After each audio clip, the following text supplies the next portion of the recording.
പാപ്പിനിശ്ശേരിയിലെ കണ്ടൽ പാർക്ക് വീണ്ടും തുറക്കുമെന്ന മന്ത്രി ഇ.പി. ജയരാജന്റെ കഴിഞ്ഞ ദിവസത്തെ പ്രസ്താവനയോടെയാണ് കണ്ടൽ പാർക്ക് സംബന്ധിച്ച ചർച്ചകൾ കണ്ണൂരിൽ വീണ്ടും ചൂടുപിടിച്ചത്. പാപ്പിനിശ്ശേരി ഇക്കോ ടൂറിസം സൊസൈറ്റിയുടെ കീഴിലുള്ള 8.5 ഏക്കറിൽ കണ്ടൽ പാർക്കും കണ്ടൽ ഗവേഷണ കേന്ദ്രവും ആരംഭിക്കാനുള്ള ശ്രമങ്ങൾക്ക് സൊസൈറ്റി ഭാരവാഹികൾ ശ്രമം തുടങ്ങുകയും ചെയ്തിട്ടുണ്ട്. കണ്ടൽ പാർക്ക് വീണ്ടും തുറക്കുന്നതിനെതിരെ ജില്ലയിലെ കോൺഗ്രസ് നേതൃത്വം കഴിഞ്ഞ ദിവസം തന്നെ രംഗത്തെത്തിയിരുന്നു. ഇതിനു പിന്നാലെയാണ് 2010-ൽ പാർക്കിനെതിരെ സമരം നയിച്ച കെ സുധാകരനും പുതിയ പാർക്ക് നിർമ്മിക്കാനുള്ള നീക്കത്തിനെതിരെ പ്രതിഷേധവുമായി എത്തിയത്.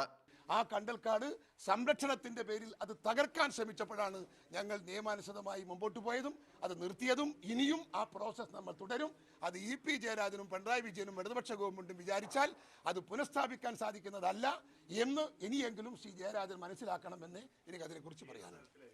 എന്നാൽ കണ്ടൽ ചെടികൾ സംരക്ഷിക്കാനുള്ള സൊസൈറ്റിയുടെ പ്രവർത്തനങ്ങൾക്ക് എല്ലാ പിന്തുണയും നൽകുമെന്ന് CPM നേതൃത്വവും വ്യക്തമാക്കി കഴിഞ്ഞു. വളപട്ടണം പുഴയോരത്ത് കണ്ടൽ വളർത്തുകയാണ് വേണ്ടത്. അവിടെ നിർമ്മാണ പ്രവർത്തനങ്ങൾ പാടില്ല എന്ന് ഹൈക്കോടതി പറഞ്ഞിട്ടുണ്ട്. അപ്പോൾ കണ്ടൽ വളർത്താനും അതുപോലെയുള്ള പ്രോത്സാഹന പരിപാടികൾ നടത്താനും അവിടെ നടത്തുന്ന എല്ലാ ശ്രമങ്ങൾക്കും CPM പിന്തുണ നൽകും. ഇതോടെ 2010-ൽ സംസ്ഥാനത്ത് ഏറെ വിവാദങ്ങൾ സൃഷ്ടിച്ച കണ്ടൽ പാർക്ക് വീണ്ടും കണ്ണൂർ രാഷ്ട്രീയത്തിൽ സജീവ ചർച്ചയാവുകയാണ്. മീഡിയ 1 കണ്ണൂർ.